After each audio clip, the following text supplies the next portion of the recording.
but the implementation takes a lot of time, sir. And when we are talking about the future of infrastructure nowadays, so when we reduce the timeline of implementation of the development plan at the ground level, then we will definitely have a great future, sir. ये बात आपकी सही है। मैं भी बहुत दिनों से प्रयास कर रहा हूँ। वर्ल्ड बैंक ने जो भारत का रेटिंग कम किया, उसका एक बहुत बड़ा कारण था कि म्यूनिसिपल कॉरपोरेशन में सैंक्शन करने के लिए कितनी तकलीफ होती है, समय जाता है, ये कारण है। अगर मुंबई में कोई होटल डालना चाहता है तो उसको 40 या 50 एनओसी लानी पड़ती है। तो गवर्नमेंट में ईज़ ऑफ बिजनेस में हमने डिजिटलाइज सिस्टम करने का आग्रह प्राइम मिनिस्टर का था, पर ये स्टेट क्या है कि हमारे यहाँ ये सब्जेक्ट तो अलग डिपार्टमेंट का है और स्टेट गवर्नमेंट के पास अधिकार है। तो मैं तो एक सजेशन मैंने अर्बन मिनिस्ट्री को दिया है कि आर्किटेक्ट को ही अधिकार दे दो सैंक्शनिंग का, और कानून आप बना दो, और जो आर्किटेक्ट बदमाशी करके प्लान सैंक्शन करेगा उसकी डिग्री ख़त्म कर दो। तो मैंने कहा मैं क्यों जिम्मेदार हूँ? तो बोले आप अच्छे रोड बनाते हैं, इसके कारण स्पीड बढ़ती है और इसके कारण लोग मरते हैं।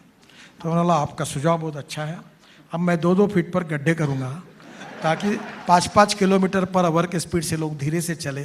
पैदल जाते हुए लोग भी, कुछ गाड़ियाँ थी ना पहले हमारे यहाँ, शकुंतला थी कि गाड़ी से रेलवे से उतर जाओ, यूरिन को चले जाओ, फिर चढ़ जाओ गाड़ी में और चले जाओ, तो कितनी अच्छी थी।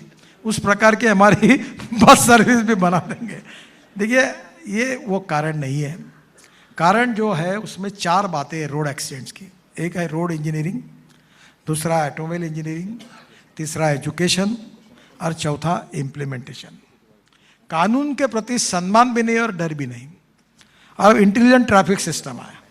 अब मैं मुंबई में रहता हूँ, वर्ली में, तो मेरे भी ड्राइवर को मेरे नाम पर मेरे पास चिट्ठी आ गई, फाइन लग गया मेरे ऊपर। तो अब क्या हुआ कि कैमरे लगे हैं, तो स्पीड कंट्रोल भी करना, उसमें समय के अनुसार वो 60 करना, 80 करना, 100 करना, उसका अध्ययन करना पड़ेगा। पर जैसे दिल्ली मुंबई हाईवे 12 घंटे में आना है, एक्सिस कंट्रोल रोड है, 8 लेन रोड है, तो उसकी स्पीड 60 किलोमीटर रखने का कोई कारण नहीं है, वो कम से कम 120 किलोमीटर रखनी होगी।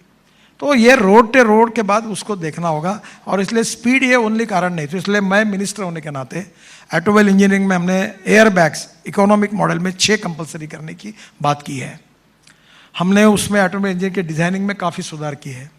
दूसरी बात, रोड सेफ्टी के लिए हमने बड़े प्रमाण ब्लैक स्पॉट को आइडेंटिफाई किया है, और बच्चों को, कल ही मैं परसों मुंबई में अमिताभ बच्चन जी के यहाँ गया था, वो प्रसून जोशी है, वो तारे ज़मीन पर जिनने लिखा था, तो हमने अमिताभ बच्चन जी के साथ 2-3 बार, भाई अक्षय कुमार काम कर रहे हैं, अमिताभ बच्चन जी कर रहे हैं, बहुत सेलिब्रिटीज़ काम कर रही है, और वो उन्होंने मुझे कहा कि मैं फ्री ऑफ चार्ज इसके लिए काम करूँगा कि लोगों का बिहेवियर कैसे बदले।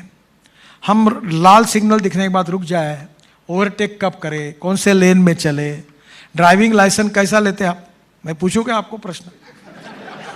कितने लोग ऐसे कि जिन्होंने ड्राइविंग की टेस्ट देकर आरटीओ ऑफिस में जाकर पास करके ड्राइविंग लाइसेंस लिया है? ऐसे कितने लोग हैं? हाथ ऊपर करो।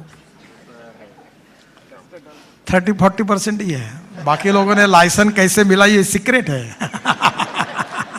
वो सीक्रेट आपको और मुझे नहीं बताएंगे। तो ये धीरे धीरे जो बिहेवियर है, ह्यूमन बिहेवियर, वो बदलना होगा। इट्स ए सोशल प्रॉब्लम, और हम सब मिलकर अगर इसको बदल देंगे तो परिस्थिति बदल जाएगी।